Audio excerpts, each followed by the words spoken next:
What up, what up? Welcome to The Sweat, wherever you are watching, however you are watching. Just know that we appreciate you because we need all the viewers we can get.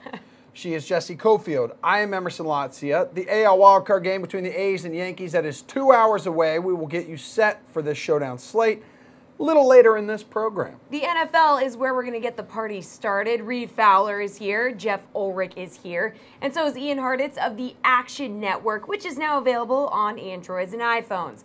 We're price checking, fellas. So, guys, Marcus Mariota sees the biggest increase in salary at the quarterback spot, up $1,100, bringing his salary to $6,100. Facing Buffalo, what makes you think he's going to return that value here, Reed? I mean, I don't really necessarily think he does. I think in terms of when you look at Buffalo as a totality or holistic approach, it's a decent matchup. But for quarterbacks, not so much. We saw Aaron Rodgers say that he could have done a lot better, struggle a little bit in terms of what he could have done against Buffalo. You also have Tre'Davious White there, right, to probably shut down Corey Davis.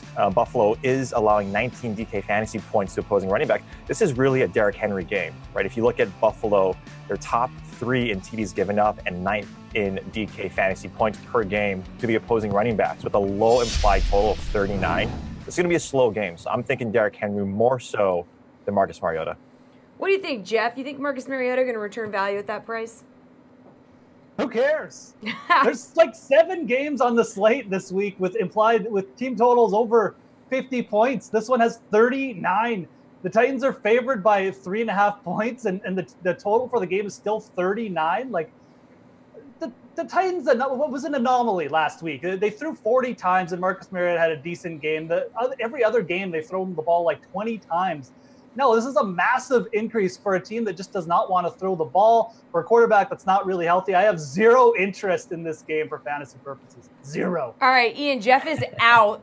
Big fat 0 on this one. So 2-part question, I guess. Are you in at all on this? And second of all, do you think Marcus Mariota going to return value?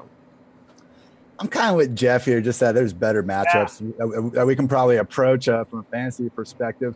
I will say that Mariota did look healthier last week. I mean, we're getting these crazy reports about his, not being able to grip a football fully or make all the normal throws. So to actually see him go out there for 4 quarters and play well was good to see from that angle.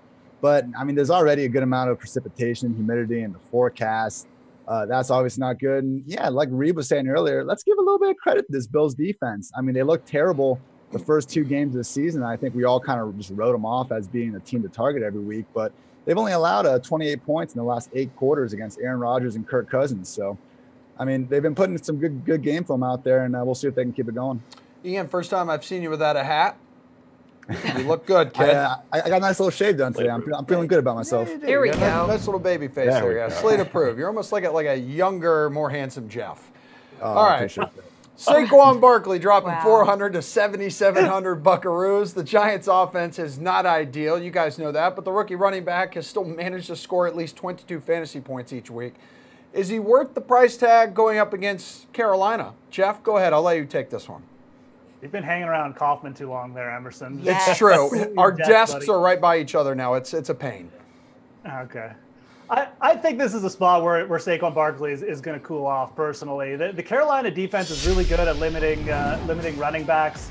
If you look at how many receptions they've allowed, it's like below, they're top 10 in terms of limiting the receptions to the running back position. That's where Saquon Barkley's made most of his fantasy points this year. He really hasn't been that effective as a runner, but he's averaging like 8 targets a game, which is great. I mean, he's a good all-around player. I get that, but I think in this game with Luke Kuechly on the other side, with the Panthers defense being good, more of a funnel defense, I would rather pay up for Odell Beckham in this game personally over Saquon Barkley. He's got the better matchup on the outside against James Bradbury. Very burnable matchup for Odell. So I'm not on the Saquon train this week.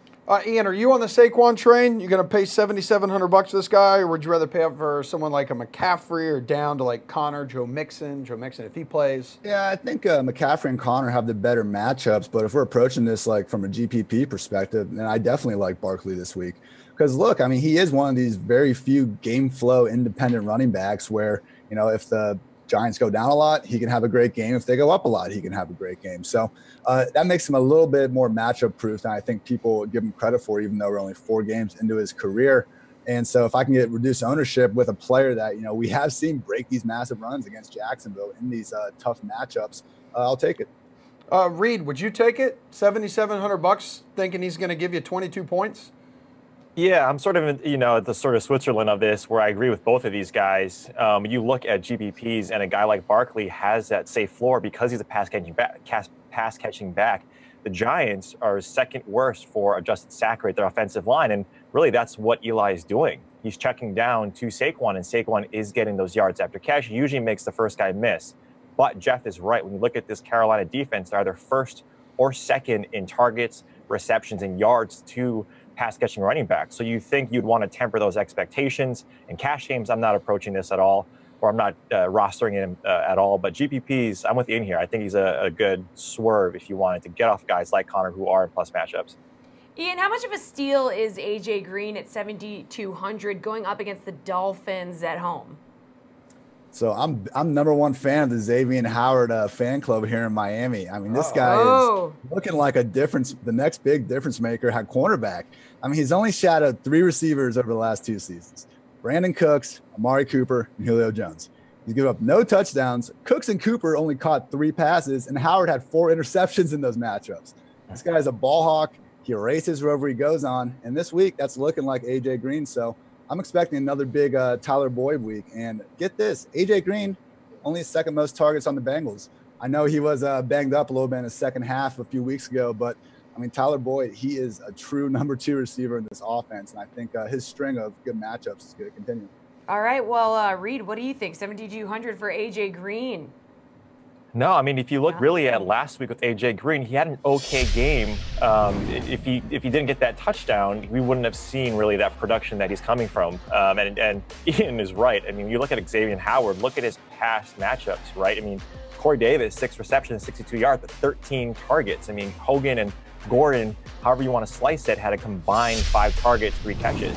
When you look at Miami's defense, you really attack the run. Again, they're 5th best for opposing running backs. So who's ever in, right? If it's Mixon or if it's Gio, if you want to pay up potentially for Mixon, people might be off him because he's still injured. If he's in, I do like that as a GPP play. But in terms of A.J. Green, I don't think it's a steal. I'm staying away. Wow. So, Jeff, nobody seems to think A.J. Green's a good deal at 7,200. Do you agree? Yeah, I pretty much do agree. I mean, the guys already went over the matchup, which really isn't good. But the other factor of this is, I mean, the Bengals are favored by 6 points here. And Reed is right in this situation. The Miami run defense is the way to attack this team. They were terrible in the preseason. They're starting to regress towards being terrible in the regular season too. So you could very easily just see like a low passing output game here. That's kind of what it's trending towards. Miami played terrible last week. I think they're kind of a terrible team that just looked good for 3 weeks against weak opponents. So I'm not really on A.J. Green at all this week. If I was going to roster a Bengals, I probably would be Joe Mixon if he's healthy.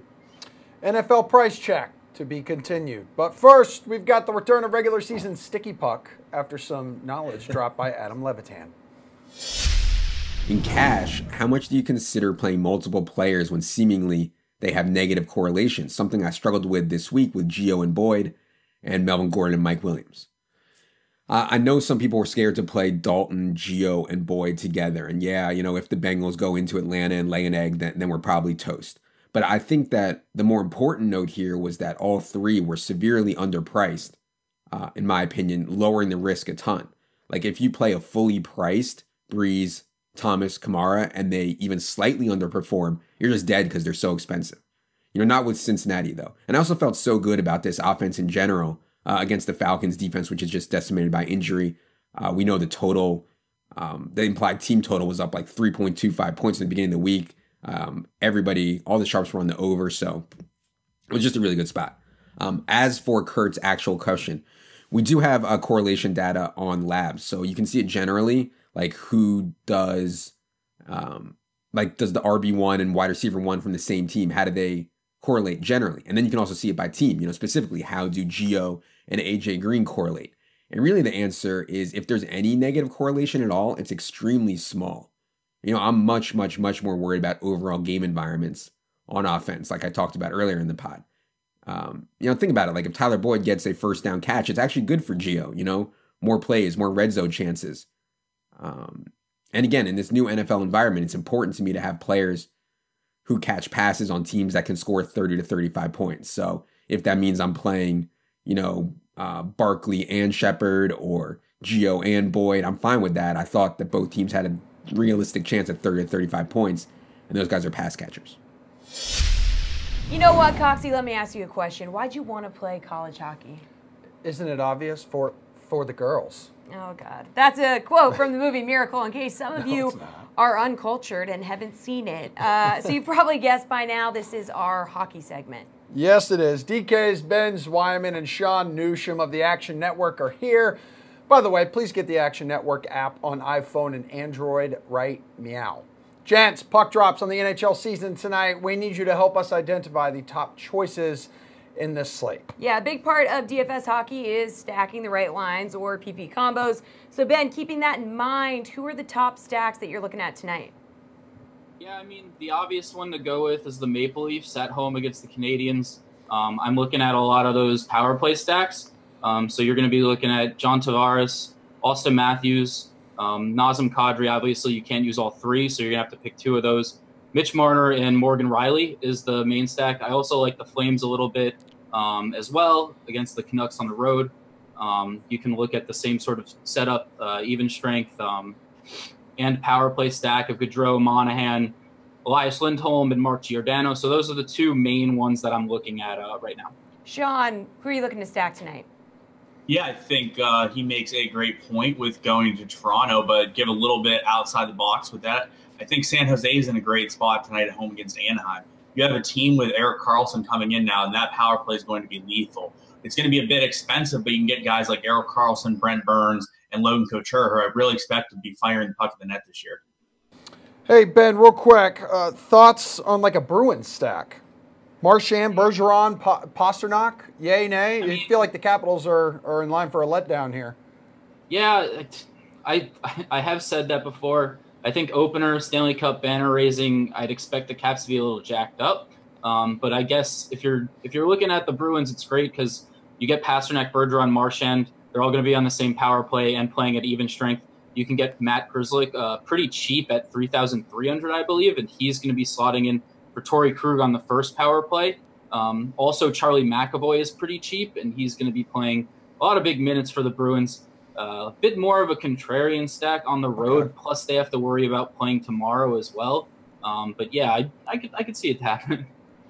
Hey, Sean, talk to me about a contrarian stack here. Who would you consider for tonight? I think one of my favorite contrarian stacks for tonight would be going towards Calgary. All the ownership tonight is going to be basically on Toronto and maybe a little bit on San Jose. If you look at Calgary, you can look and you can get a little bit of a cheaper stack if you sort of dig into both the first and second line and a power play combination.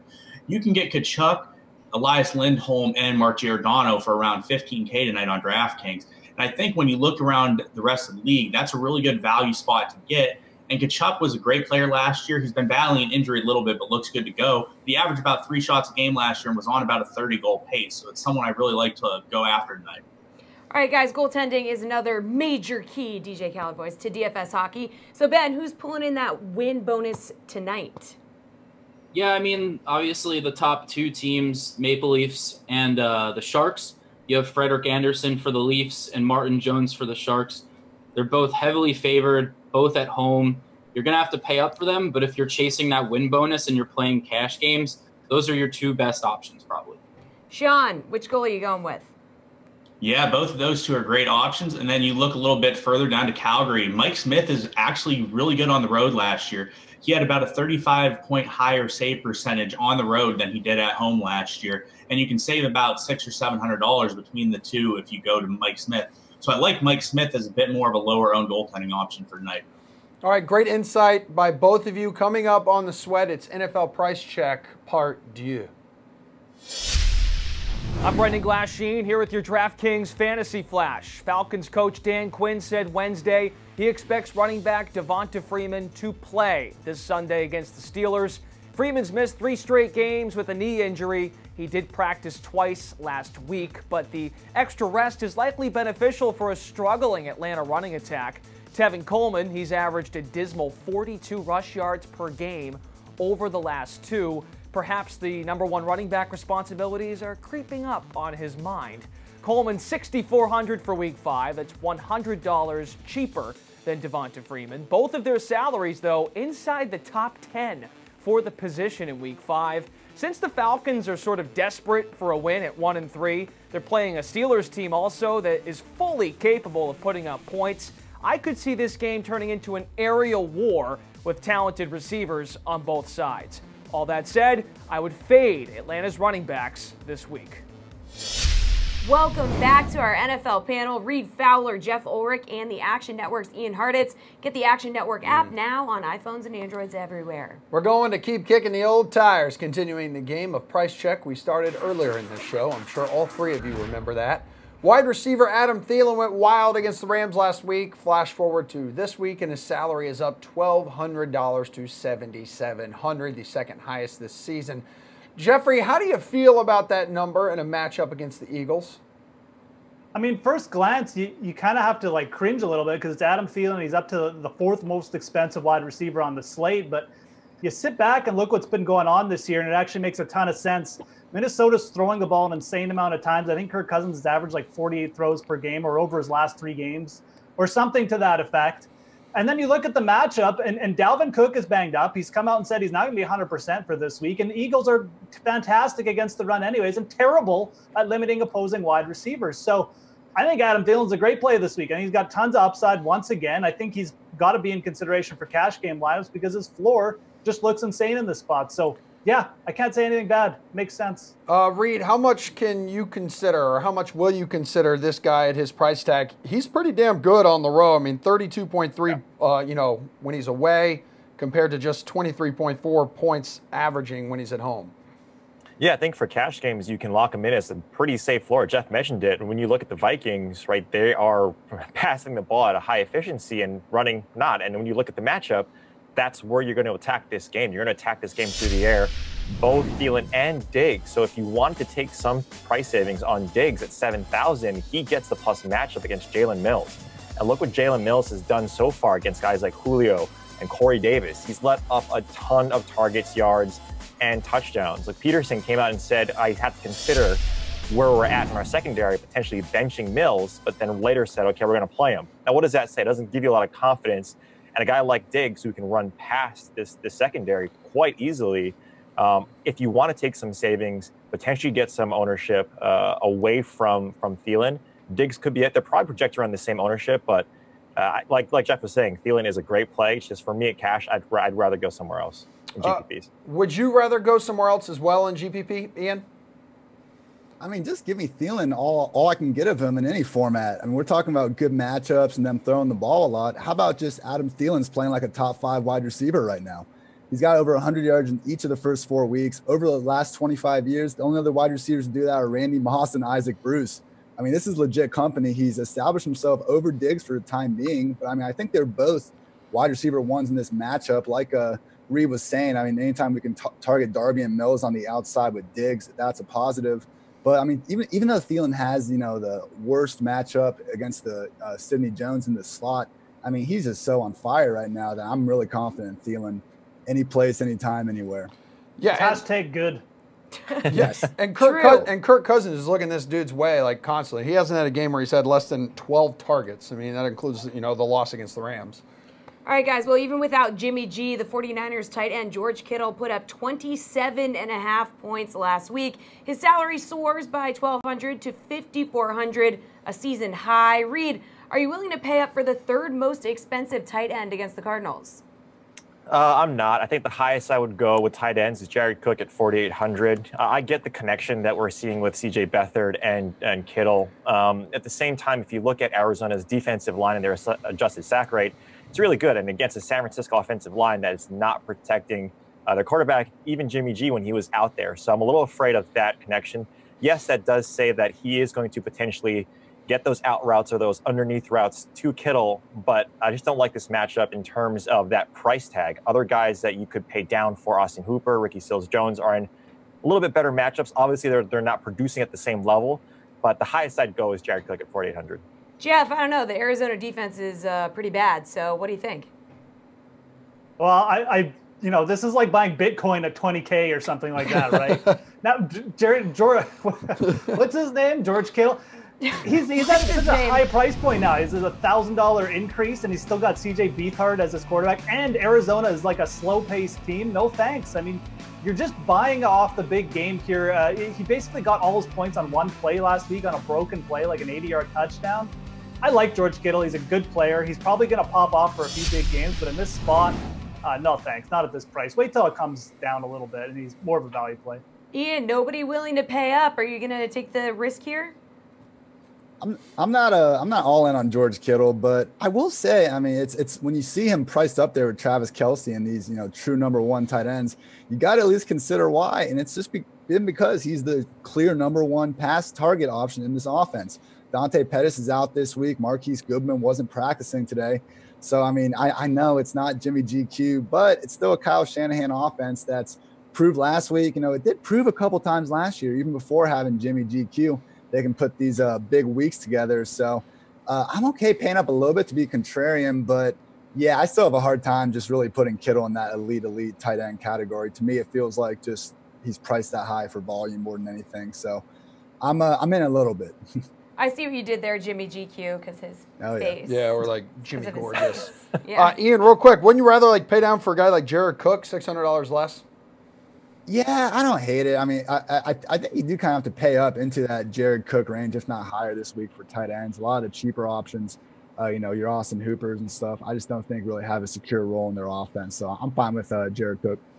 All right, well, how about on defense? The Titans are up to $4K, a $1,700 increase as they take on the Bills. Ian, too much change to drop for these guys? Yeah, man. I mean, I was talking about there not being many cheap tight ends, but there are a ton of cheap defenses this week I think we can target. I mean, just looking at good defenses that are home, we got the Eagles at 2,600. The Bengals are at 2,700. They're getting Vontaze Burfict back. And even the Chiefs at 2,500. I mean, we've seen Blake Bortles not have great games before, and Chiefs actually have one of the largest home field advantages over the last few years in terms of points per game allowed. I think if we want to take a chance on a road defense against a turnover-prone offense, why not target the Ravens at 2,800? We're getting Jimmy Smith back this week. We saw Baker turn the ball over 4 times last week.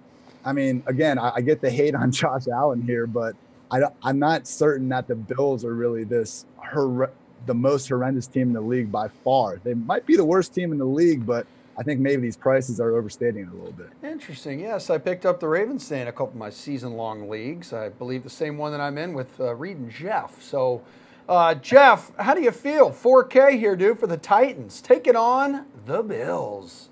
The same season-long team. No one cares about Emerson. Is that the one? RT. That doesn't make any sense. Nope. Sorry. Go ahead, Jeff. Look, I mean, Ian pretty much nailed it. It's an upside spot. I mean, look, Tennessee has a good defensive line. They're up there in sacks on the year, and Buffalo is one of the worst offensive lines, quite frankly. They might actually be the worst in the league right now. So there is upside here, but there's also upside with a lot of cheap options. So I guess to be contrarian in GPPs, because I don't think many people are going to pay up. And it was kind of an argument I made with Jacksonville last week. You could pay up because they'll probably get them at low ownership. Josh Allen does throw a couple sixes. You're going to be in a good spot, but you can get the same upside with cheaper defenses. So I'm not really going to be in on them, but I do see a valid argument in GPPs this week. Oh, yeah, Reed, can you make a valid argument here for paying up for these guys? Yeah, I agree with Jeff here in the sense if you want to be contrarian and pay up, right, these guys aren't going to necessarily be known as a strong defense. But if you look at their defensive line, go up against a pretty porous offensive line in Buffalo, I think they're dead last in offensive adjusted sack rate, then you like that matchup. Kind of like how we were touting Indianapolis, where they're essentially in plus matchups where they can give up a lot of points, but also score fantasy points. So that's kind of what you want, right? You want these teams potentially passing. But also, Ian's right. If you want to pay down, there are options. I do like the contrarian play, though, because if you look at Tennessee, they're 7th in overall total defense. Granted, their opponents haven't been necessarily the best, but at the same time, this defensive line is playing well. They do have some injuries with Wesley Woodyard, Kenny Vaccaro dislocated his elbow. So some of those guys, some of those key players are injured. So I would just keep your finger on the pulse with that. But at the same time, I don't mind paying up for these guys. Ian, you've had a night to sleep on it. Is Patrick Mahomes still matchup proof, against this Jaguars defense? I feel even better about Patty Mahomes than I did yesterday. Wow. Yeah. Right. You really would consider, though, picking up that Chiefs defense at home against Blake Bortles? Wow. I like some of the other cheaper options more than that Chiefs D, but I'm serious, man. I think it's been like 16.6 points per game allowed at Arrowhead since 2015. So, I'm not sure that's sustainable, especially with this year's defense being the worst of the group. But there's putting something in the water in Kansas City. Blake Bortles, big fan of the interception too, Emerson. Big fan. No, not lately. Not lately there, Jeff. But we'll talk off camera, buddy. Emerson's not a Jags fan. No. Anyway, thanks for the time. We've got more hockey talk coming up right after we hear from Pat Mayo on James Conner and his Week 5 running backs. James Conner. I think you have him too high. Why? I think I would have him. Because he stunk the past 2 weeks. Not considerably lower, but I would have him behind Saquon Barkley. No. I just look at what they've done. And ever since the second quarter of Week 2 against the Chiefs, they have not run the football. The stats might tell you they've run it a couple times.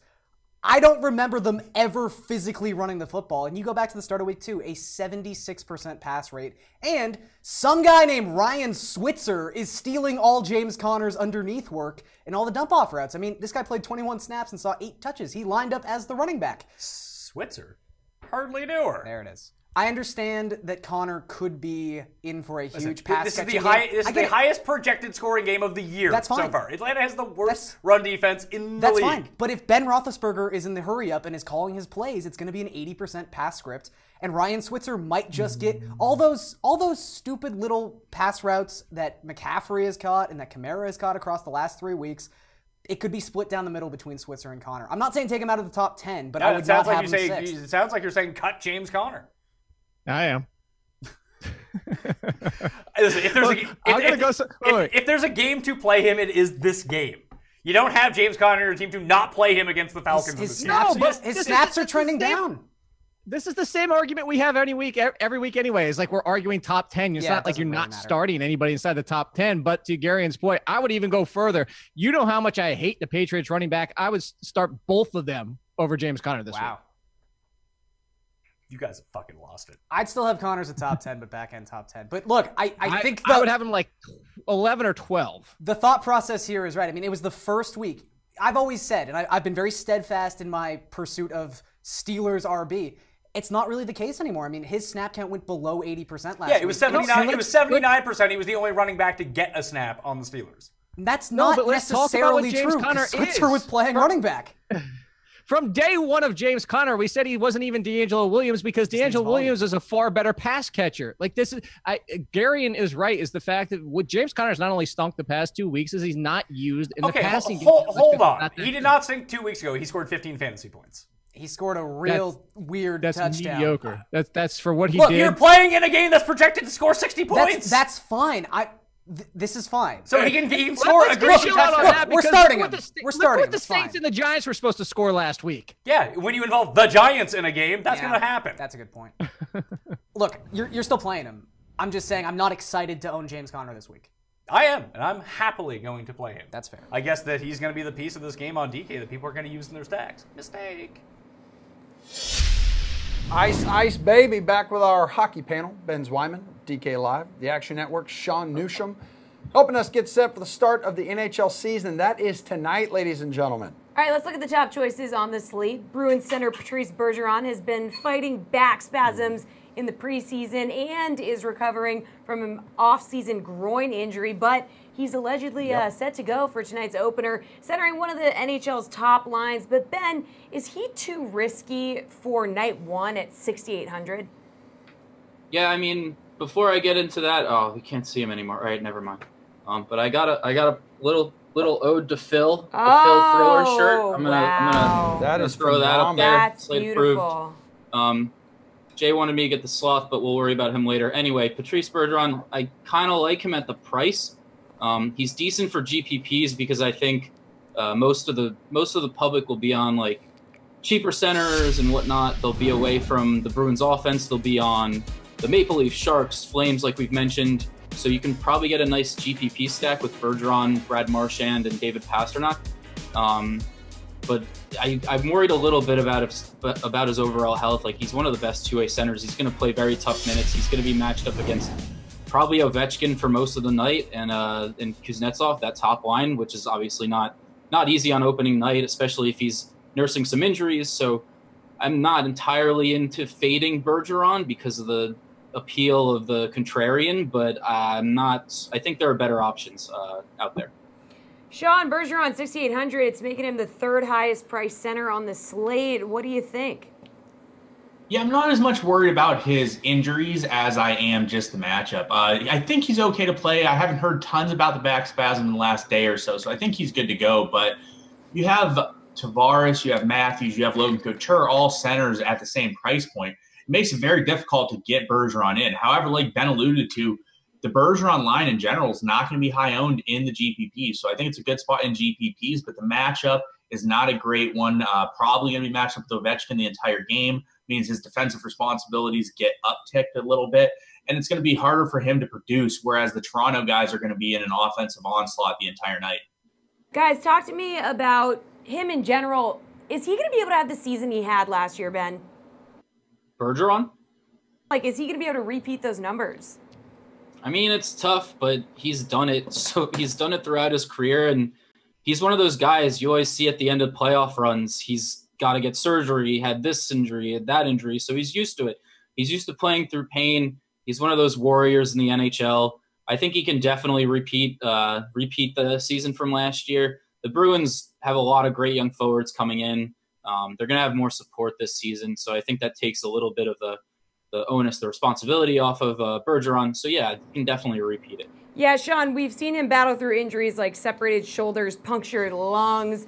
I mean, he's got some nagging injuries, but do you think he's still going to be able to replicate the season he had last year? Yeah, Bergeron's been one of the most underrated players in the entire NHL for a decade or so.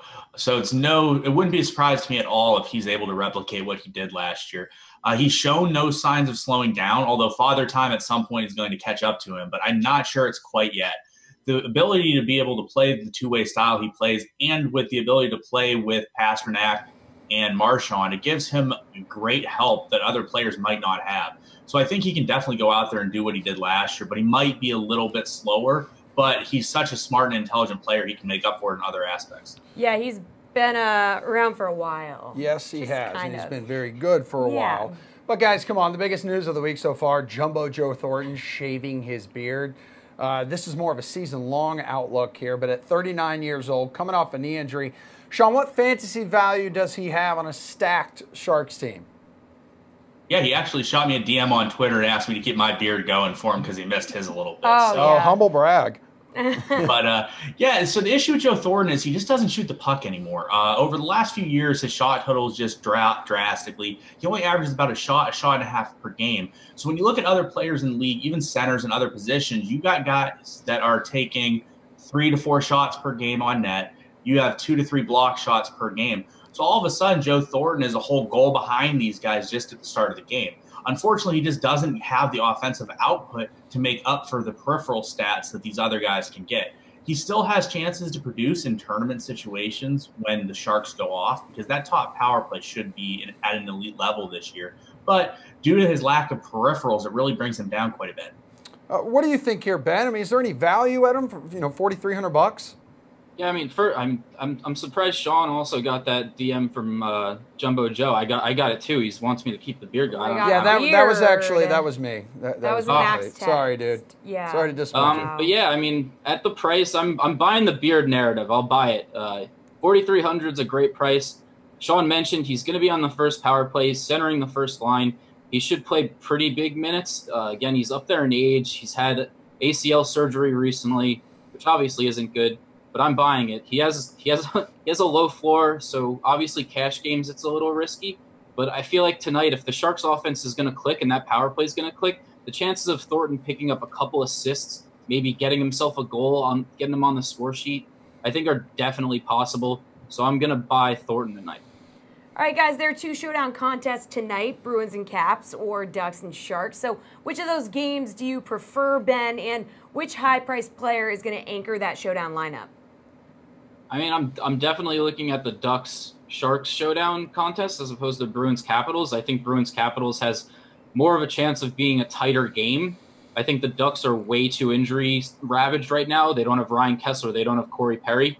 So that's going to become a factor. If you're looking at showdown anchors, Evander Kane has a very high floor. He's a great shot producer, so he's gonna get you a lot of shots. He's gonna be in line on that power play. He's on the first line with Pavelski and Thornton. He's gonna have a lot of opportunities to score. So I would say Evander Kane's probably your best bet as an anchor in Showdown. Sean, are you also looking at the Ducks out there? Or do you think maybe you're gonna go over to Caps and Bruins? Yeah, actually, I am a bit of a night person, so there's not much better than watching the late NHL games every night. So when you only have a Showdown slate to do it, it's even better because you're just focusing on that game. I'll second what Ben was talking about. Evander Kane was 4th in the league last year in shots on goal. So you have him at a far reduced price tag than what these other guys are. So Evander Kane's going to be playing on the third line, going to get power play minutes, but his matchups are going to be pretty favorable throughout the game.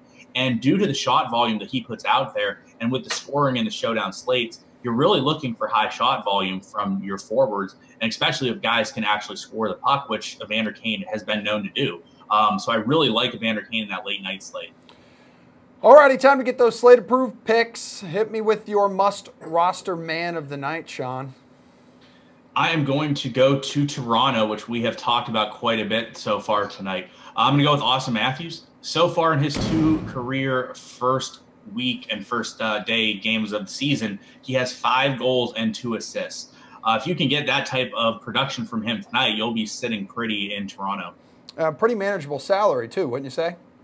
Yeah, I mean, he is below the other 2 or 3 guys. He's below John Tavares, and I think he's in just as good, if not a better spot than Tavares for Toronto. So you have him at the similar price point. I think it's a great spot for him. My good friend Benjamin, your slate-approved pick, please. Sean kind of took it out of my mouth, but I'm going to go with Johnny Hockey, Johnny Gaudreau of the Flames. I think the Flames overall are heading into the season. They've had a lot of high expectations. Their power play didn't perform very well last season. He's got Elias Lindholm on the first line now. So, again, with him and Monahan, they've been one of the top pairings over the past couple seasons, point pairings. So, yeah, I expect a big performance from Johnny Hockey tonight.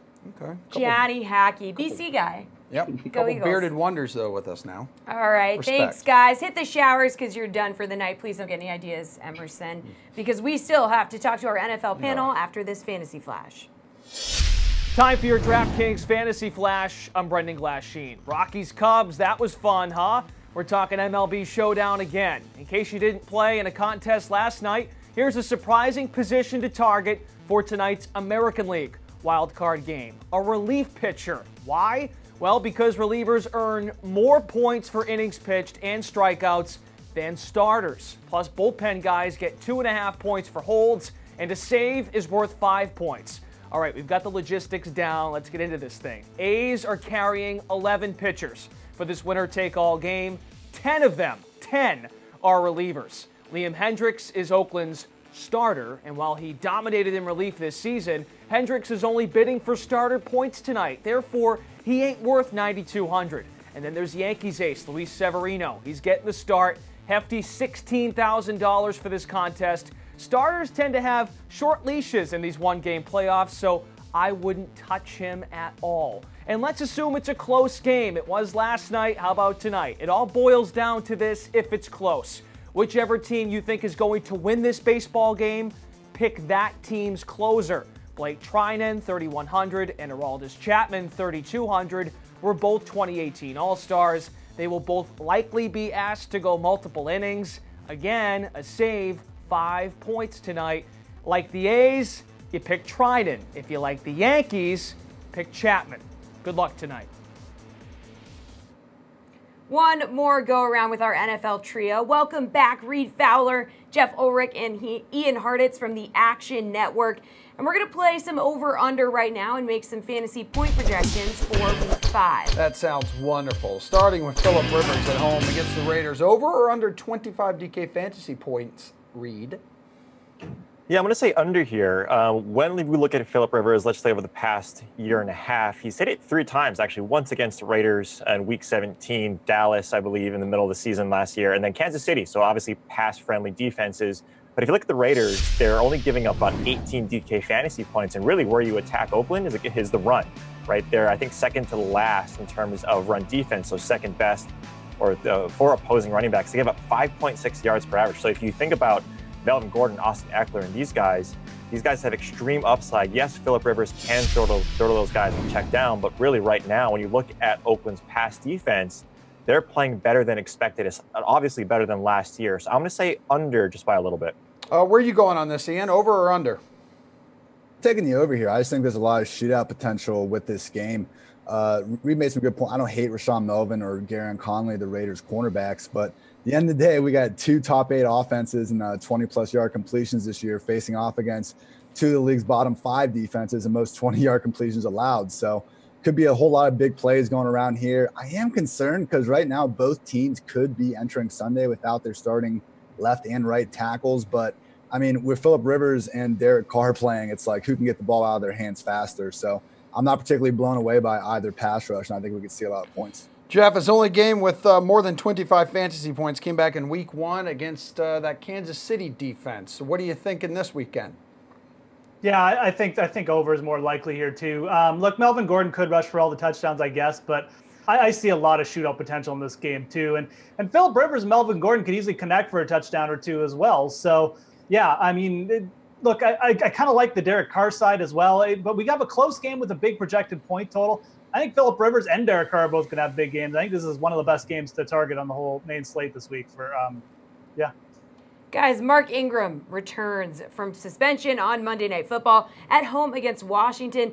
Is he bringing 15 fantasy points to the table, Jeff?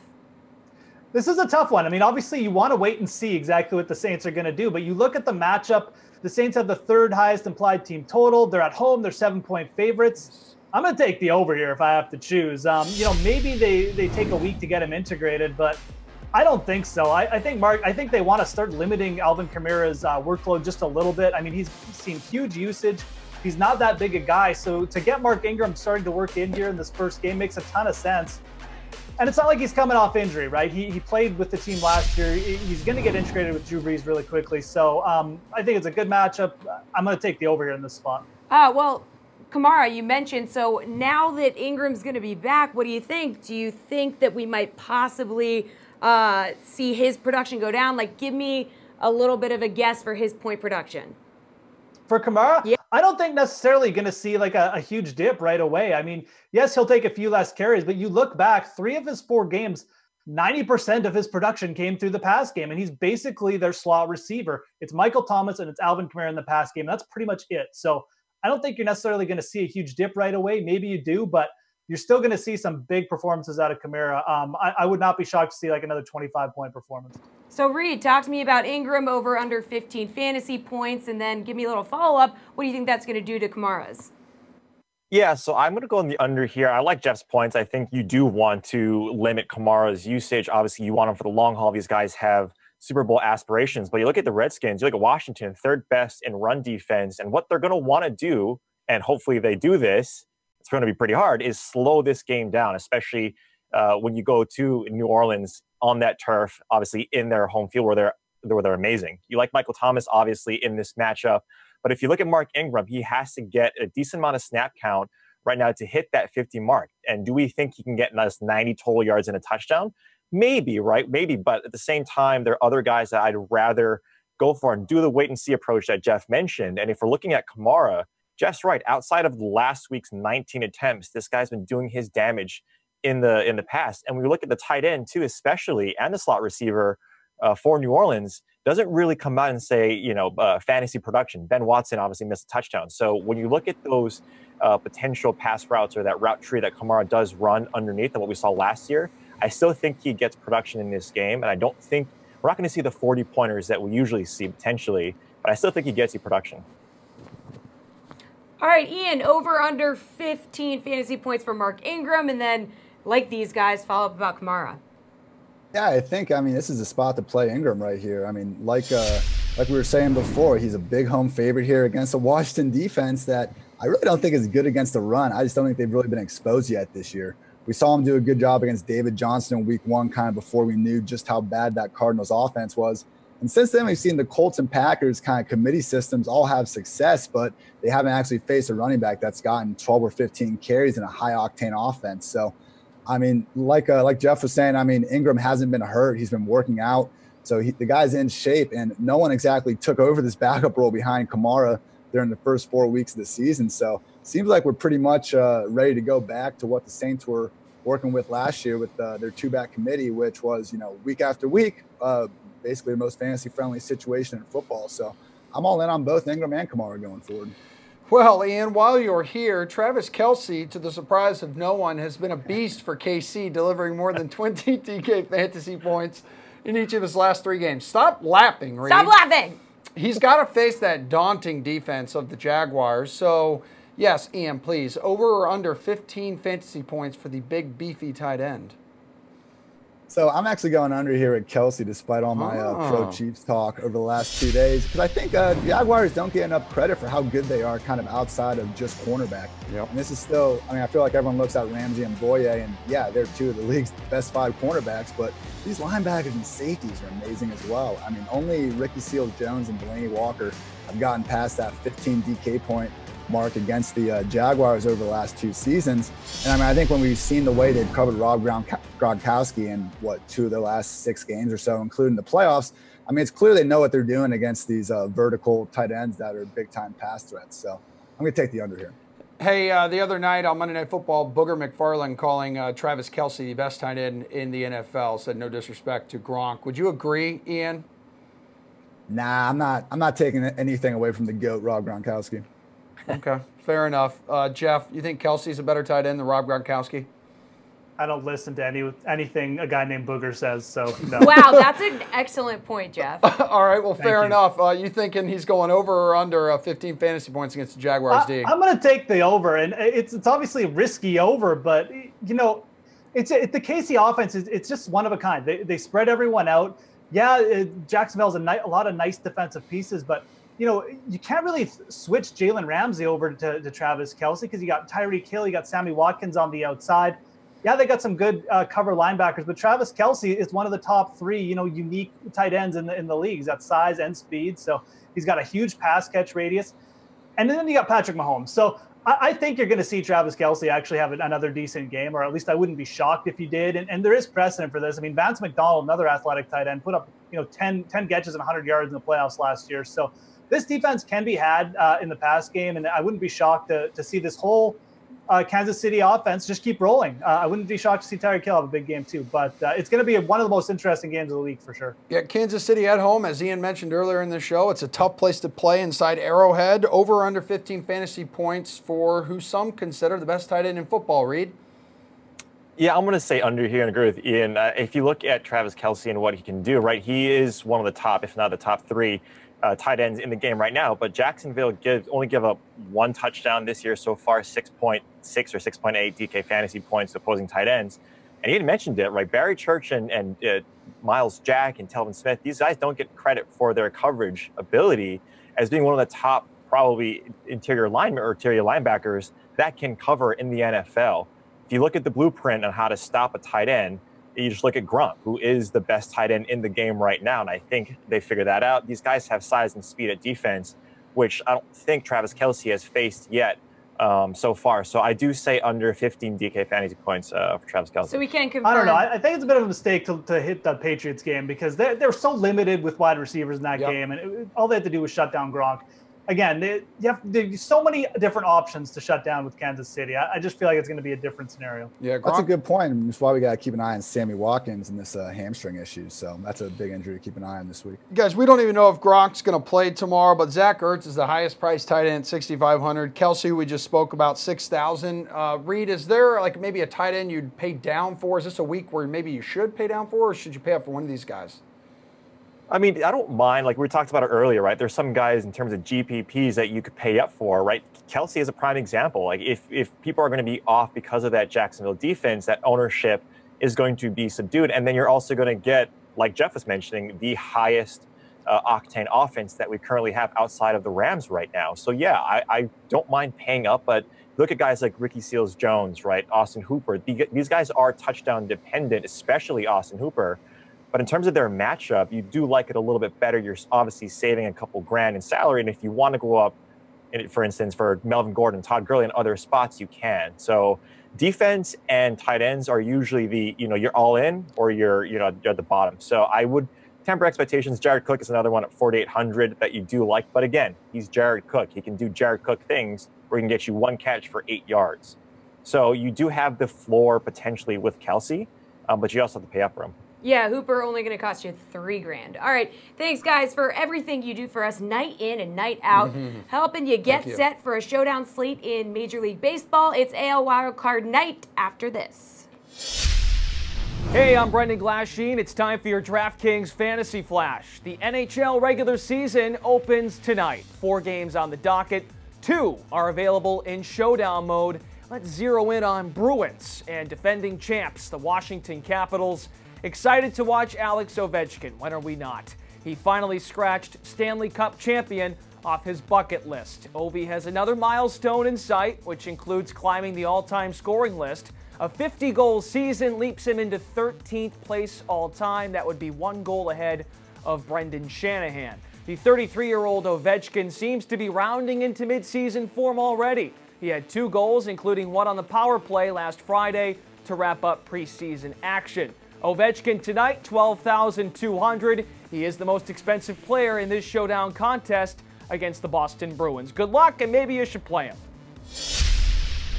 Alrighty, we're wrapping up the sweat with our baseball panel. Steve Buchanan of DK Live and Matt LaMarca of the Action Network. You can get the Action Network app on iPhone and Androids. Please stop me if you've heard that before. The AL wildcard game just got even more interesting. The A's are going with the opener approach, starting the game with Liam Hendriks on the mound. Steve, how does this impact how you're attacking pitching in this showdown? Yeah, I'm pretty much off the pitching for this matchup here. I mean, it's just too much of a crapshoot of who you're going to get out of that Oakland bullpen, and I definitely don't feel good about Severino against this potent Oakland offense. So I think I'm just staying away from the pitching here. You can definitely pay up for the hitters if you avoid the pitchers there. There's just so many good bats on the Oakland side that hit well on the road. There's a couple of Yankees bats that I'm interested in as well. But I think pitching is just way too dicey in this matchup. I just think it's something you want to avoid overall. Matt, are you going to pivot off of pitching now as well?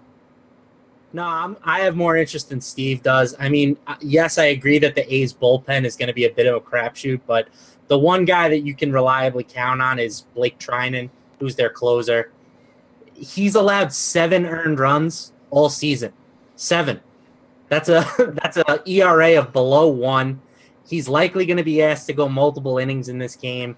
He has a ton of strikeout upside, so I think he offers a ton of salary flexibility and value at just $3,100. So I really like him, and I'm also going to have some interest in Severino. I mean, I don't think that the Yankees are going to ask him to do very much tonight. I think 5 innings might be the max that they look to push him.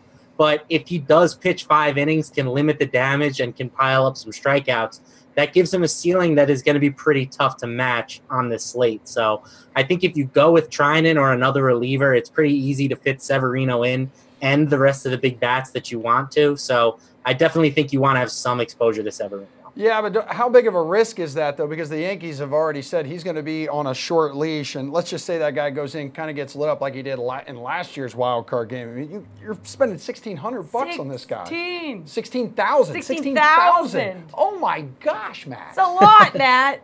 It's a lot. It's a lot. But, you know, we have to look at the positive potential outcome as well. And let's not forget that the Yankees are favored pretty significantly. I know that we've made it sound like we really like the A's tonight, but Vegas is still predicting the Yankees to win this game.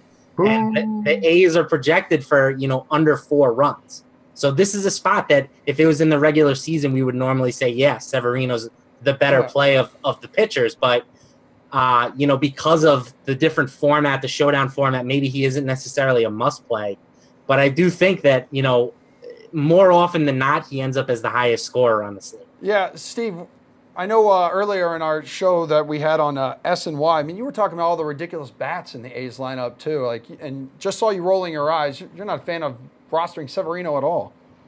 I mean, Matt usually makes me roll my eyes anyways. That's no surprise. But yeah, like we talked about earlier in the other show, it's just the Oakland A's on the road are so much better in that position than they are at home. And I mentioned that there was a tweet out there. I wish I remember who it was that overlaid all the outs that the A's made at home and then what it would look like at Yankee Stadium, they literally would have like 600 home runs on the year. It's just unbelievable how many outs they had in the Coliseum compared to at Yankee Stadium. They have 5 guys in this lineup that have isolated power of over 200. I mean, that's just almost unheard of, I feel like. So I just think the A's are going to smash here. They're in a favorable ballpark. And then, honestly, the Yankees, when they get behind, I mean, there's just so much that the Oakland can do here. I mean, we're talking about the potential of both teams smashing. I believe both teams have a handful of guys with at least 20 home runs. So which big bats do you like tonight, Steve? Yeah, again, going back to Oakland, I mean, obviously the obvious play here is Chris Davis. I mean, this is just a guy who absolutely smashes the ball, has almost 50 home runs again, has 25 home runs on the road this season. On a normal basis, that's fantastic. 25 home runs. That's what he did on the road, not to mention what he does at home. Then you got guys like Matt Chapman, Jed Lowry, Steven Piscotty. I mean, just go down that lineup. Power after power after power. Piscotty's the guy I love the most. I talk about him all the time, but he's just got power against both sides, left and right. He's been having a stellar second half. So Piscotty is definitely someone in the mid-tier I'm definitely targeting. What about you, Matt? Who would you be targeting? I mean, especially if you're brave enough to roster Severino. I mean, that's going to limit some of the big bats that you could put in your lineup. Well, not if you target Trinan at 3,100. That's true. Does give you plenty of salary relief. Is that a big bat? I do think I agree with Steve. I prefer the Oakland batters here. If you look at the Yankees, they're just mediocre against right-handed pitching. Virtually every guy on their team hits left-handed pitching better than right-handed pitching. And one of their best right-handed hitters is Aaron Judge. He's limited. He's still coming back from a wrist injury. He posted an OPS of just 675, which is almost 300 points lower than what he posted over the first half of the season. So if he's not the Aaron Judge that we've come to expect, I do think that this Yankee lineup is much less potent offensively than we've become used to. I'd like to ask a question. I'd like to ask a question to Matt. Can I ask him a question? Yeah, go for it, Steve. Okay, so if you like Severino, okay, and you also like the Oakland bats, what do you think is the better chance they're going to get the runs from? Off their bullpen or off Severino? Listen. Great question. I'm just laying out the case. What is the goal of fantasy baseball, right? We want to score the most points. And if I have a pitcher that pitches 4 innings, strikes out 6 guys, and gives up 2 or 3 home runs, that's not going to kill me. That guy is going to score more points than a lot of batters. Salary, it's going to kill you. That's all I'm trying to say. I don't care about salary. I want points. Turn your light off. Well, actually, I would like to point that out. For once, Matt has better lighting than you do. Wow. I mean, that's fine. I don't care. All right, guys. I'll chase that. Let's move on. Everybody likes a Cinderella story, especially in the playoffs. Steve, which role player could step out of the shadows and make a difference tonight? Honestly, he bats 9th, but Jonathan Lucroy has had a lot of clutch hits for this club, and he's got some sneaky power. I mean, he doesn't have the 20 home run potential, but we've seen him hit a couple dingers here this season, and don't let that 9th hole fool you. I mean, look, even though he's down there, he's still a capable hitter, and his ownership is going to be so low that you're going to get him at really low ownership. So I think Lucroy is a bit of a sneaky play here because he's so low in the order, but he's still capable of getting some hits. Yeah, could get him at low ownership and for $4,500. Matt, who do you think could be the unsung hero tonight? Well, this is a guy that fantasy baseball players probably know about, but I think that most of real baseball is going to find out who Nick Martini is tonight. He's batting leadoff for the A's. He's on the positive side of his splits against Severino. He's posted a 363 WOBA, 124 isolated power against right-handed pitchers over the past year. So I think he's the guy that I'm looking at. But honestly, there aren't a lot of unsung hero candidates in this game. Like if you look at the Yankees lineup, I don't think that you can pick one of those guys to be an unsung hero. Like they're all legitimate superstars. So you kind of have to look at the Oakland side, and I'll take the guy batting leadoff for them. Yeah, it's like we know who they are. Mm-hmm. So. No, we don't care. We don't care. Guys, we have 60 seconds left in this show. Send us home by giving us your slate-approved picks, your must roster for the night. Go ahead, Steve. Piscotty, and don't roster Severino. Oh, pow. I like that. Kind of a double slate-approved. What about you, Matthew? I'm going with Matt Olson. I think that this ballpark just fits him perfectly. He's a pull hitter. 42 of his 54 career home runs have come to right field. So give me that guy playing with the short porch at Yankee Stadium. There we go. That's going to do it for tonight's edition of The Sweat. Thank you, guys. The show's going to be back tomorrow at 6 p.m., but we We'll be back for Sunday's special NFL edition of the Slate at 11:30. Going to bring you the sweat at 11:30, bringing you right up until kickoff. Talking about the Slate up until the yeah, sweat. I got you. Okay, the prompter says until then, we out. We out. That's it. We're Bye. out.